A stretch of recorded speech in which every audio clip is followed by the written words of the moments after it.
Welcome to this Transforming Learning Fife pedagogy video on questioning using Kahoot for effective starters and plenaries.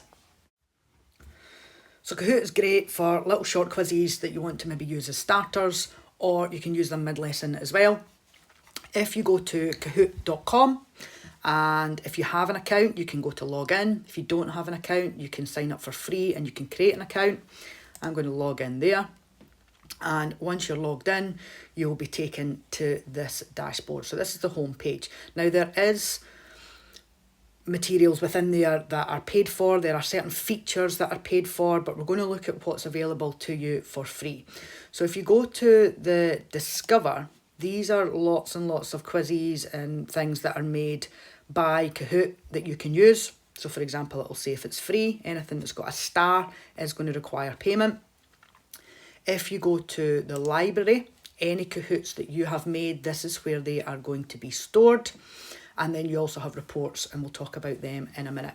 So one of the ways to create a quiz. So if you go to create here, you're going to create a Kahoot, okay?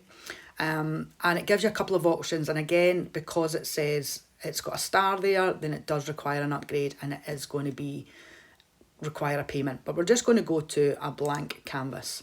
And here you can then put in the question that you want asked. There are features in terms of if you're teaching math there as well. And then you put your answers in the bottom. You can then change the time limit, so how long you're giving the students to think about the question. And you can assign points if you want, but they will come up as standard. Make sure you put a title in it. And you can also then go into the settings that are there and you can make it private or you can make it public so that everybody can see it. It is up to you. You can also add in some images here. So you can click there and you can search for images. It gives you an option to search for some available to you, or you can upload your own image there as well. So you can upload a file to put into your quiz. That's how you create your own quiz. Now, a quick way for a quiz is to search the public content. So I am going to search for National 5 Biology, because I teach biology, and I will get a whole load of quizzes. Now, you can search a little bit more if you're looking for a particular topic and so on. And you can see these ones are all free. So if I click on this one here that says National 5 Unit 1. So if I click on it here, I can just host that one live as a teacher. I can assign it to my students and send it to them. Or what I can do is I can go in and I can edit it. So when you edit somebody else's one, it asks you about duplicating it. So you want to duplicate it first. Then you can see over on the left-hand side are all the questions that are in that quiz. So what you can do is you can add to that.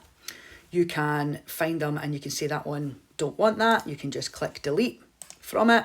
And again, you can go in and you can change how long you want the students to be thinking about the question and so on.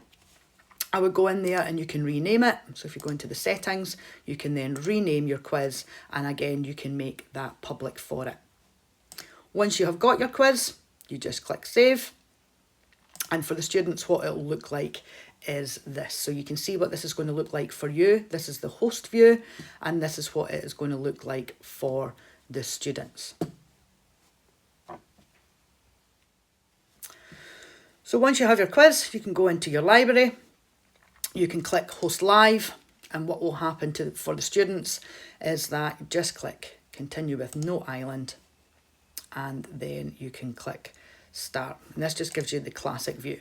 So students this can be shown on the board. It will come up with a pin. The students can then go to the kahoot.it website. They can put in that pin, or they can just scan the QR code. And when you are ready and all the participants appear, you can click start. If you were doing this as a starter and you wanted the students to work on it when they came in, you can go to assign.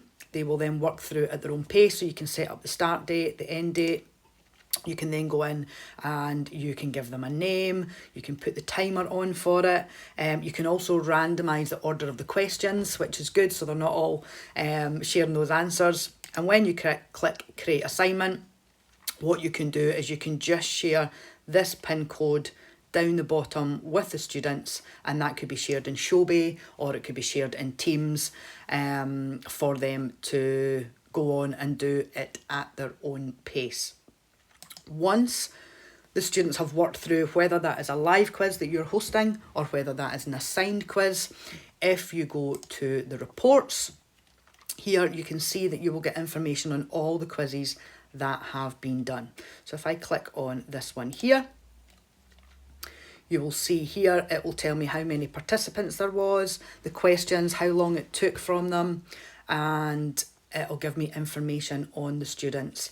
You can play it again, you can go in, you can look at what difficult questions were, so what questions were students struggling with, so you can see there who got it wrong, and it'll give you lots and lots of information that you can then go on and look at to understand how your students are doing.